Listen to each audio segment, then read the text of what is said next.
Memang teman-teman dalam kitab Hasyiatul Bajuri itu disebutkan bahwa dua bait yang saya sebutkan di awal adalah karya Ali bin Abi Thalib.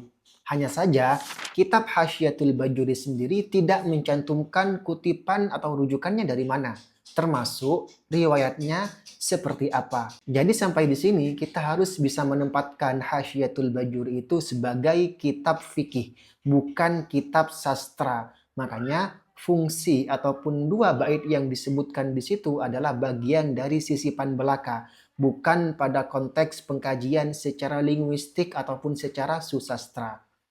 Yang kedua, dua bait yang dinisbatkan kepada Sayyidina Ali tersebut juga kita temukan atau bisa kita lacak dalam sebuah kitab berjudul Ar-Raudun Nadir fi Sirati Abi Ja'far Al-Baqir yang ditulis oleh Badr Muhammad Baqir. Dan dalam kitab ini problemnya adalah si penulis Badr Muhammad Baqir dia hanya mengatakan wa warada fi al-athar tanpa menyebutkan sebuah rujukan, kutipan, atau bentuk periwayatannya. Sehingga dalam konteks ini keabsahan dua bait yang dinisbatkan kepada Imam Ali tersebut sangat diragukan. Jadi justru kitab-kitab inilah yang memang ingin saya kritik. Karena dalam berbagai versi Diwan Ali bin Abi Thalib tidak pernah saya temukan satupun sumber yang mengutip atau yang menyertakan dua bait tersebut yang secara absah diteliti oleh para muhakkik atau para peneliti lain. Kedua, jika memang dua bait tersebut adalah karya Ali bin Abi Thalib, kenapa dalam berbagai sumber klasik kita tidak bisa menemukannya?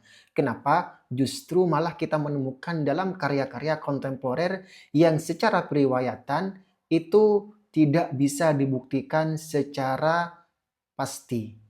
Malah dalam kitab Khazanatul Adab yang ditulis oleh Abdul Qadir Al-Baghdadi, beliau mengatakan dan mengutip pandangan Abu Uthman Al-Mazini yang menyatakan innahu lam yusihha annahu alaihi salam takallama bi syai'in min asy-syi'ri ghaira hadzainil baitain. Dalam pandangan Abu Uthman Al-Mazini, Ali bin Abi Thalib itu tidak pernah menggubah puisi kecuali hanya dua bait saja. Dan pandangan ini kemudian diperkuat oleh pandangan Al-Imam Az-Zamakhsyari.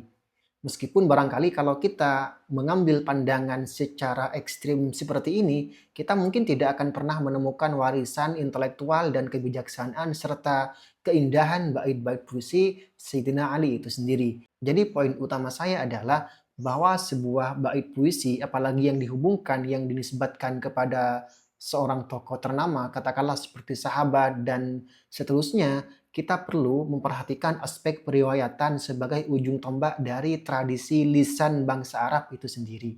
Itu ya teman-teman, semoga bermanfaat.